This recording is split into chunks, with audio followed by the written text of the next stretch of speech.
ठाकरेंच्या शिवसेनेची मुलुख मैदान तोफ अशी ओळख असलेले भास्कर जाधव कोकणातल्या निवडणूक प्रचारापासून अलिप्त आहेत।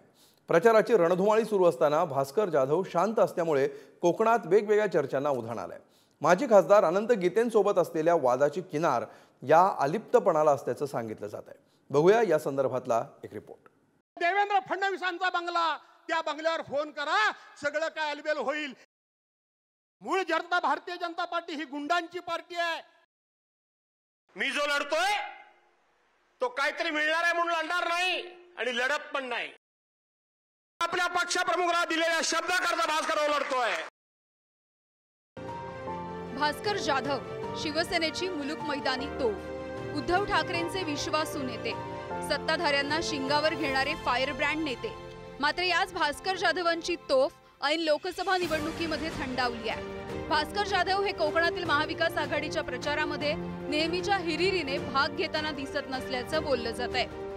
21 एप्रिलला रायगडचे उमेदवार अनंत गीतेंच्या प्रचारासाठी गुहागर आणि खेडमध्ये 4 सभा झाल्या। गुहागर विधानसभा मतदारसंघातील 4ही सभांना भास्कर जाधवांची दांडी होती। पुतळ्याची हळद उतरणी असल्याचं कारण पुढे करत भास्कर जाधव यांनी ही दांडी मारली।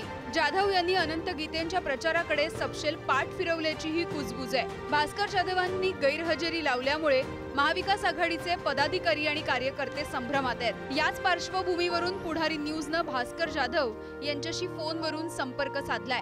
मात्र आपण नाराज असल्याच्या चर्चा त्यांनी फेटाळून लावल्या। तसंच आपल्याबाबत जाणून बुजून वावड्या उठवल्या जात असल्याचा दावा भास्कर जाधवांनी केलाय। शिवसेनेचा नेता आहे, त्यामुळे माझ्यावर काही विशिष्ट जबाबदारी आहे। दुसरी गोष्ट, संपूर्ण महाराष्ट्रामध्ये माझा चाहता वर्ग आहे। तिसरी गोष्ट, पक्ष मला जे काम देतो तेच काम मी करतो। त्यामुळे कोणावरही मी कधीही नाराज नसतो आणि नाराज असेल तर मी कधीही माझ्या पोटामध्ये काही ठेवून ओटामध्ये वेगळेपणा मी कधी दाखवत नाही। त्यामुळे मी नाराज आहे हे जाणीवपूर्वक कोणतरी वावड्या उठवतंय। गेल्या महिन्यामध्ये भास्कर जाधवांनी कार्यकर्त्यांचा मेळावा घेऊन आपल्या नाराजीला वाट मोकळी करून दिली आहे। शिवसेनेतील फुटीनंतर प्रथमच त्यांनी मनामधली नाराजी मेळाव्यामधून मांडली होती। महाविकास आघाडी सरकारच्या काळामध्ये मंत्रिपदासाठी डावलण्यात आल्याची खदखद त्यांनी जाहीरपणे बोलून दाखवली। शिवाय पक्षफुटीनंतरही गटनेतेपद दिलं नसल्याची खंत जाधव यांनी व्यक्त केली। मी जो लढतोय तो काहीतरी मिळणार आहे म्हणून लढणार नाही आणि लढत पण नाही। अरे मिळायचं असतं तर मला 2019 साली मला मंत्री करायला हवा होता का नको होता? सगळ्यात सिनियर कोण होता? मीच होतो ना। पूर्वी शरद पवार साहेबांनी मला मंत्री केलाच होता ना। इथं मला केला। ज्या वेळेला पक्ष फुटला त्यावेळेला गटनेता बदलायचा वेळाला, कारण एकनाथ शिंदे गटनेते होते। पक्षानं मला गटनेता केलं नाही, पक्षानं मला गटनेता केलं नाही। पण गटनेता केलं नाही म्हणून मी कधी भाष्य केलं, कधी तोंड उघडलं, कधी नाराजी व्यक्त केली? दरम्यान भास्कर जाधवांच्या या नाराजी मागे कोकणामधल्या ठाकरेंच्या शिवसेनेतील अंतर्गत संघर्ष कारणीभूत असल्याचं बोललं जात आहे। शिवसेनेतील फुटीनंतर भास्कर जाधवांनी आक्रमकपणे ठाकरेंच्या बाजूनं किल्ला लढवला। त्यामुळे भास्कर जाधवांचं वजन गेल्या 1.5 वर्षामध्ये चांगलंच वाढलंय।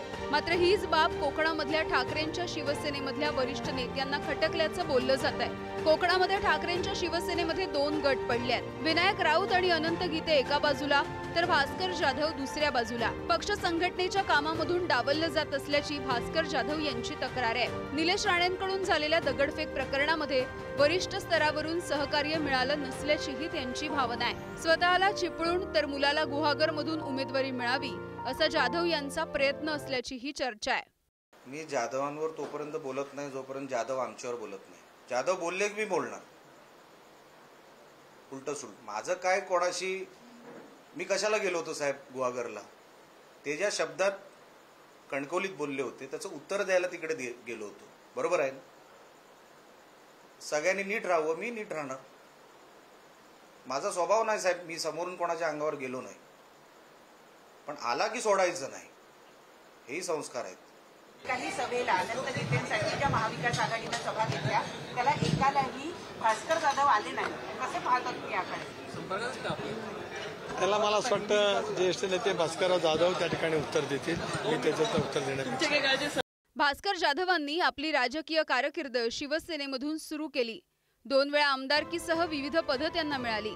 राष्ट्रवादी काँग्रेसमध्ये सुमारे 15 वर्षांच्या कारकिर्दीत मंत्री आणि प्रदेशाध्यक्षांसह विविध पदं त्यांनी उपभोगली. जाधवांनी 2019 मध्ये पुन्हा शिवसेनेमध्ये प्रवेश केला. मात्र महाविकास आघाडी सरकारच्या काळात त्यांना मंत्रीपद न मिळाल्यानं तेव्हापासून ते नाराज असल्याचं बोललं जात आहे. इतर अनेक समकालीन राजकीय नेत्यांपेक्षा जास्त उजवं नेतृत्व, संघटन कौशल्य, झपाटून काम करण्याची क्षमता, प्रभावी नेतृत्व, हजरजबाबीपणा हे सगळे गुण असूनही भास्कर जाधव हे उपेक्षित राहिलेत. राजकारणामध्ये काही वेळा पडतं घ्यावं लागतं आणि योग्य संधीची वाट पाहावी लागते, पण ही तत्व त्यांना नामंजूर असतात. अशातच आता कोकणातील महाविकास आघाडीच्या प्रचारामध्ये नेहमीच्या हिरिरीने भास्कर जाधव भाग घेताना दिसत नाहीत. परिणामी त्यांच्या भूमिकेबद्दल अनेक प्रश्न उपस्थित केले जात आहेत. राजन चव्हाणसह ब्युरो रिपोर्ट, पुढारी न्यूज, रत्नागिरी.